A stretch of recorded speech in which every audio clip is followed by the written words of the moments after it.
Study IQ IAS, अब तैयारी हुई अफोर्डेबल। नमस्कार दोस्तों आज सुबह सुबह अमेरिका से एक बहुत बड़ी खबर सामने आई है। डोनाल्ड ट्रंप ने एक ऐसा डिसीजन लिया है जिसकी वजह से चाइना तो शॉक में आया ही है, लेकिन इस पर्टिकुलर डिसीजन से क्या होगा कि अमेरिका का जो जितना रिसोर्सेज है, जो भी फोकस था यूक्रेन वॉर से हटकर चाइना की तरफ शिफ्ट हो जाएगा। मतलब चाइना को कैसे टैकल किया जाए। ऑब्वियस सी बात है, ये भारत के लिए अच्छी खबर होगी। मैं आपको बता दूं, इंडिया कॉकस हेड, इसके बारे में हम डिटेल से जानेंगे वीडियो में। इंडिया कॉकस हेड को अपॉइंट किया गया है अमेरिका का नेशनल सिक्योरिटी एडवाइजर। जैसे भारत के अंदर आप देखते होंगे नेशनल सिक्योरिटी एडवाइजर हमारे अजीत डोवल साहब है, वही चीज आपको वहां पर देखने को मिलेगा। तो चलिए इसके बारे में डिटेल से समझेंगे कि आखिरकार चाइना के ऊपर क्या असर होगा, भारत के ऊपर क्या असर आएगा, ओवरऑल पिक्चर को समझेंगे। काफी कुछ जानने को है, चलिए आगे बढ़ते हैं। लेकिन उससे पहले मैं आप सबको यह भी बता दूं, अगर आप 2025 का प्रीलिम्स देने वाले हैं तो यहां पर प्रीलिम्स स्पेसिफिक जो बैच है SIP, वो आप ज्वाइन कर सकते हैं। 15 नवंबर से स्टार्ट हो रहा है। यहां पर आपका जो पूरा रिविजन है, प्रीलिम्स फोकस जो पूरी पढ़ाई है वो कराई जाएगी। You have to simply use this code Ankit live to get maximum discount. Link दिया हुआ है कमेंट सेक्शन में। और इसके अलावा अगर आप MCQs अटेम्प्ट करना चाहते हैं तो मेरे इंस्टा पेज पर जाइए, वहां पर स्टोरीज में जितने भी MCQs हैं उसको भी आप अटेम्प्ट कर पाएंगे। तो चलिए शुरुआत करते हैं और सबसे पहले ये देखते हैं कि एग्जैक्टली हुआ क्या है। देखिए, डोनाल्ड ट्रंप ने एक बहुत इंपॉर्टेंट डिसीजन लिया और यहां पर जो अमेरिका में जो फ्लोरिडा के रिप्रेजेंटेटिव हैं, देखिए अभी रिसेंटली आपको पता होगा चुनाव भी हुआ था अमेरिका के अंदर जिसमें डोनाल्ड ट्रंप जीत कर आए। लेकिन क्या होता है, अमेरिका में हर 2 साल पर चुनाव होते रहते हैं। तो लगातार 3 बार यहां पर जो माइक वॉल्ट्स हैं वो फ्लोरिडा के अंदर रिप्रेजेंटेटिव के तौर पर आए थे और लास्ट वीक वाला भी चुनाव उन्होंने जीता। इसको देखते हुए डोनाल्ड ट्रंप ने क्या किया, माइक वॉल्ट्स को यह कह दिया कि आप बनेंगे नेशनल सिक्योरिटी एडवाइजर। बहुत इंपॉर्टेंट रोल होता है और आप देखते ही होंगे भारत के अंदर अजीत डोवल का जो रोल है कितना ज्यादा मायने रखता है। भारत की सुरक्षा, उसी प्रकार से अमेरिका की सुरक्षा, अमेरिका के बाहर क्या चल रहा है, वो सारा फोकस नेशनल सिक्योरिटी एडवाइजर के ऊपर होता है। मैं आपको बता दूं, माइक वॉल्ट्स बेसिकली एक रिटायर्ड आर्मी ऑफिसर हैं और उनका बहुत लंबा एक्सपीरियंस है। अफगानिस्तान में कई जगह वो ग्राउंड लेवल पर काम कर चुके हैं और वो अपने आप को क्रिटिक बताते हैं चाइना का।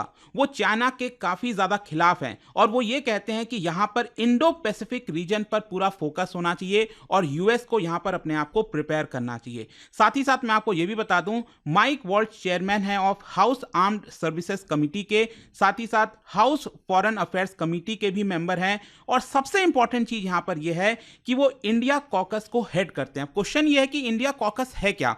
देखो क्या है ना, अमेरिका की पार्लियामेंट में, जो कि उसको कांग्रेस कहा जाता है, वहां पर आपको कई कॉकस देखने को मिलेंगे। अलग अलग देश को लेकर बनाया जाता है, जैसे चाइना कॉकस, भारत कॉकस, मतलब इंडिया कॉकस। तो इसमें होता क्या है कि जिस भी देश का कॉकस है उसमें चाहे आप रिपब्लिकन पार्टी से हो या फिर डेमोक्रेट पार्टी से हो, अगर आप उस देश को सपोर्ट करते हो, उस देश के बारे में और ज्यादा अच्छे से क्लोज रहना चाहते हैं, तो आप उसके मेंबर बन जाते हैं अगर आपको चुना जाता है। तो मैं आपको बता दूं, इस कॉकस के अंदर 40 मेंबर्स हैं बेसिकली, और इनकी जिम्मेदारी होती है कि कैसे अमेरिका और भारत को और ज्यादा पास लाया जाए। दोनों देश के बीच के जो स्ट्रैटेजिक इंटरेस्ट है, चाहे टेररिज्म को कॉम्बैट करना हो, डेमोक्रेसी को प्रमोट करना है, इकोनॉमिक डेवलपमेंट करना है, scientific research, natural disaster relief, बहुत सारी चीजों पर काम किया जाता है।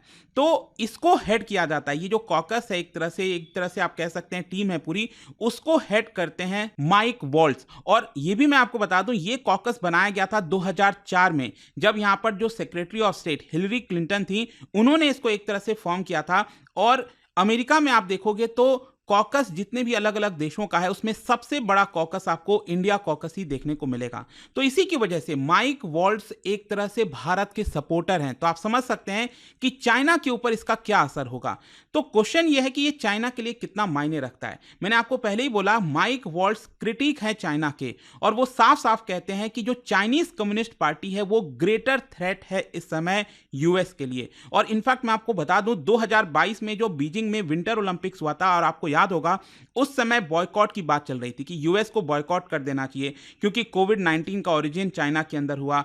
उइगुर्स मुस्लिम जो है उनको मिसट्रीट किया जा रहा है चाइना में। इसको देखते हुए US को 2022 का विंटर ओलंपिक्स बॉयकॉट करना चाहिए। उसमें आगे बढ़ चढ़कर वॉल्ट्स जो है, माइक वॉल्ट्स पार्टिसिपेट कर रहे थे। रिसेंटली उनका इकोनॉमिस्ट में आर्टिकल आया है जिसके अंदर उन्होंने कहा है कि अमेरिका को अपना जो स्ट्रैटेजिक फोकस है उसको यूरोप से शिफ्ट करके मिडिल ईस्ट और इंडो पैसिफिक में कर देना चाहिए।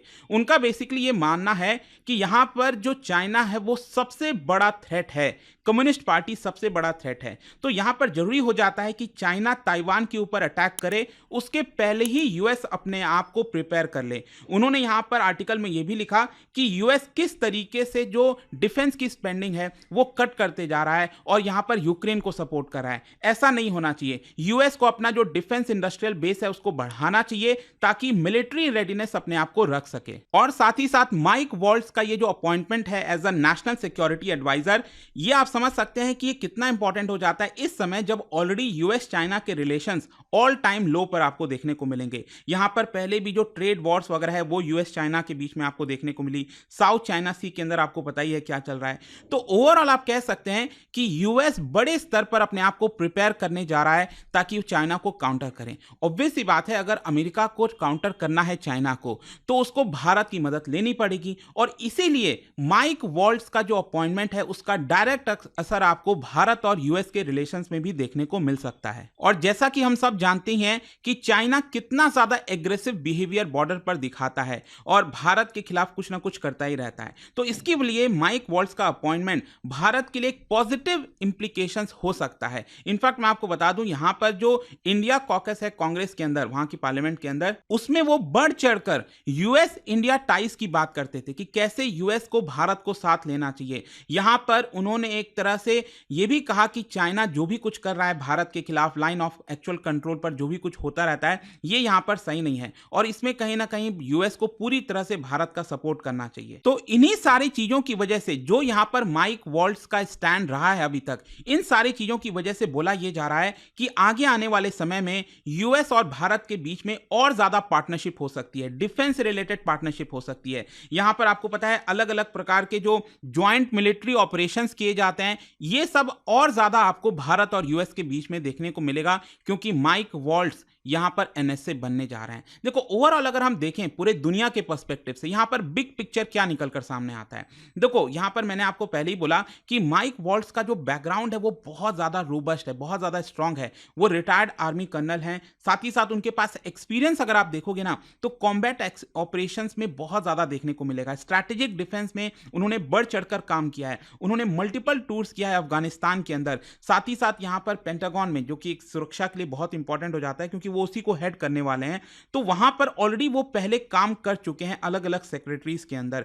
और साथ ही साथ वो एडवोकेट करते हैं कि यूएस मिलिट्री पोस्चर और ज्यादा असर्टिव होनी चाहिए क्योंकि कई लोग का ऐसा मानना था कि जब से बाइडेन यहां पर प्रेसिडेंट बने हैं शायद यूएस का एग्रेसिवनेस पूरे दुनिया में कम होता जा रहा है। और मैं आपको यह भी बता दूं कि माइक वॉल्ट्ज ने क्लियर तौर पर जो बाइडेन की जो पॉलिसीज हैं, जिस तरह से उन्होंने फॉरेन पॉलिसी हैंडल किया है, उसको खुले तौर पर क्रिटिसाइज किया है। उन्होंने साफ साफ कहा था कि अफगानिस्तान में यूएस को विड्रॉ नहीं करना चाहिए और आपने देखा ही जब अमेरिका ने विड्रॉ किया अफगानिस्तान से किस तरह का सिचुएशन हो गया था, किस तरह अब आज के डेट में जो तालिबान है वो पूरा रूल कर रहा है और अफगानिस्तान के अंदर एक समय पे यहां पर जो चुनी हुई सरकार थी वो वहां से हटा दी गई और आगे क्या होने वाला है फ्यूचर में किसी को नहीं पता। तो इसी की वजह से वो लगातार जो बाइडेन को क्रिटिसाइज करते रहते हैं और यहां पर जो डोनाल्ड ट्रंप कहते हैं ना कि अमेरिका फर्स्ट पॉलिसी, उसको वो सपोर्ट करते हैं। यहां पर अमेरिका फर्स्ट पॉलिसी क्या है? बेसिकली यूएस को और ज्यादा स्ट्रेंथ करना, सिक्योरिटी करना, प्रोवाइड करना, इकोनॉमिक इंटरेस्ट, मतलब अब अमेरिका अपने खुद के लिए काम करेगा रादर देन जो दुनिया भर में कमिटमेंट कर रखा है उसके बजाय यहां पर स्पेसिफिक फोकस होने वाला है अमेरिका का। और इसीलिए अगर आप देखोगे तो यहां पर यूरोप के अंदर काफी ज्यादा पैनिक जैसा सिचुएशन क्रिएट हो गया है क्योंकि यूरोप को ऐसा लग रहा है कि डोनाल्ड ट्रंप के आने के बाद यहां पर क्या उनको सपोर्ट मिलेगा कि नहीं, नेटो का क्या होगा, नॉर्थ अटलांटिक ट्रीटी ऑर्गेनाइजेशन, क्योंकि डोनाल्ड ट्रंप ने साफ साफ कहा है कि जो नेटो के बाकी मेंबर्स हैं जैसे जर्मनी और बाकी के यूरोप कंट्रीज के मेंबर, उनको भी अपना कमिटमेंट फुलफिल करना चाहिए और ज्यादा पैसे जोड़ने चाहिए। सिर्फ अमेरिका ही यहां पर क्यों मदद करे? अगर ऐसा नहीं होता है तो अमेरिका नेटो से बाहर हो सकता है। तो आप समझ सकते हो ये नेटो के लिए कितना बड़ा झटका है डोनाल्ड ट्रंप का अपॉइंटमेंट करना। तो ओवरऑल अब क्वेश्चन ये बनता है कि आगे क्या होने वाला है। देखो आगे आने वाले महीने में बताया जा रहा है कि यूएस की जो फॉरेन पॉलिसी है उसका टोन सेट होगा। यहां पर माइक वॉल्ट्ज एक बहुत क्रिटिकल रोल प्ले करेंगे कि जो स्ट्रैटेजीज हैं वो किस प्रकार से बनेंगी। इंडिया पैसिफिक के अंदर जो मिलिट्री कैपेबिलिटीज हैं कहीं ना कहीं ये और ज्यादा बढ़ने वाली हैं और भारत के लिए तो फायदेमंद होगा ही। भारत का जो पार्टनरशिप है यूएस के साथ और ज्यादा डीप होने वाला है, there is no doubt about it. और साथ ही साथ नए बायलैटरल एग्रीमेंट्स भी हो सकते हैं यूएस और भारत के बीच में। और जहां तक यूरोप का सवाल है तो यूरोप को वापस से अपनी स्ट्रैटेजीज को रिकैलिब्रेट करना होगा, क्योंकि ट्रंप ने तो साफ साफ कह दिया है कि हम वही सेम चीजें नहीं दोहराएंगे जो अमेरिका अभी तक करता आया है। देखते हैं आगे क्या होता है। बाकी आपका क्या सोचना है इसको लेकर मुझे कमेंट्स में जरूर बताइएगा। और जाने से पहले एक इंटरेस्टिंग क्वेश्चन, क्या बता सकते हो भारत में जो नेशनल सिक्योरिटी एक्ट ऑफ 1980 है, it is concern with which among the following? इसका राइट आंसर आप सबको पता है, मेरे इंस्टाग्राम पर तो मिलेगा ही, वहां पर अगर आप नहीं हो कोई बात नहीं, टेलीग्राम से ले सकते हैं इसका सही उत्तर। मैं कई सारे जो एमसीक्यूज हैं वो यहाँ पर स्टोरीज में डालता रहता हूं। अगर आपको पीडीएफ हो तो टेलीग्राम पर आइए, अलग अलग सोशल मीडिया पर आप जुड़ पाओगे। और जैसा मैंने आपको बताया, अगर आप यूपीएससी प्रीलिम्स की तैयारी करें, स्पेसिफिक ये बैच लेना चाहते हैं SIP+, you can use this code Ankit live to get maximum discount. And I hope कि वीडियो आपको पसंद आया होगा। मिलता हूं आपसे next time. Till then, thank you very much, see you soon. Study IQ IAS, अब तैयारी हुई अफोर्डेबल।